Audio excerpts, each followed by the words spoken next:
one thing I've been putting off discussing is what was my opinion of the Lego Batman Freeplay. And I have to agree with the guy who LPs it very well, K-Win, that it's kind of lacking.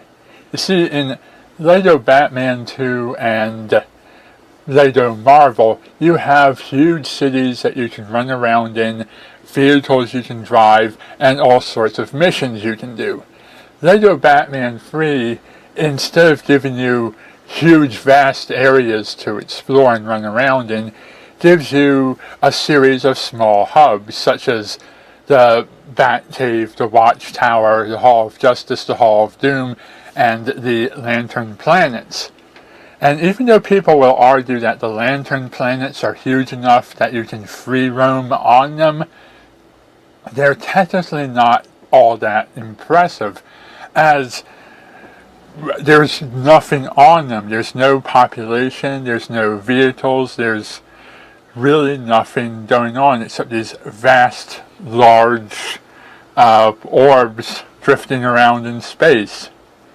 And then you have Oa, which is the only place in the entire game you can drive the vehicles, but there's nothing to drive them against except the clock. All of the races are timed. You're not racing other racers. You don't have characters and things to do, and you can't use the vehicles anywhere else. The other infuriating thing about Lego Batman 3 is that every system got DLC characters except for Nintendo. For whatever reason, Nintendo was screwed over on the DLC and we didn't get any.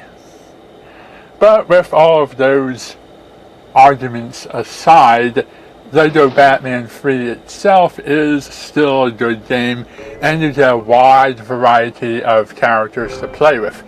Even wider if you get the DLC on PlayStation or Xbox systems. I would still recommend it to play, but if you are someone who owns more than one console, I would recommend getting any version except for the Nintendo version. Sadly, this is one time where the ball was dropped by whoever is responsible for the DLC not being on Nintendo.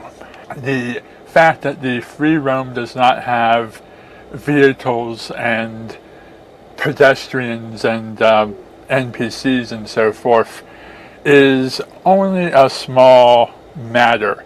If I really want to have fun free roaming a gigantic city, I can always go back to Lego Marvel or the first, the previous Lego Batman. With all of those things aside, there is still interesting things going on in the free play. Lots of missions that unlock when you do them in a very specific order. There is some new mechanics to the Lego series which will throw you for a loop because they're not very well explained.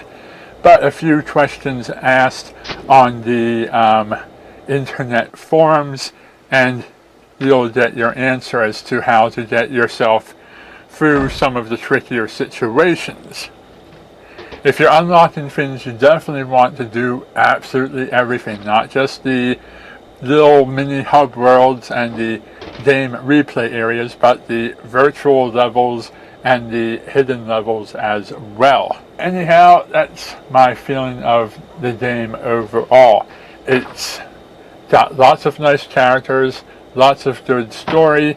The custom character mode is superior to anything I've experienced up to this point, but the free play and the DLC is a disappointment. If you have any thoughts on the Lego series, leave them in the comments section below. Thank you for watching, and good night.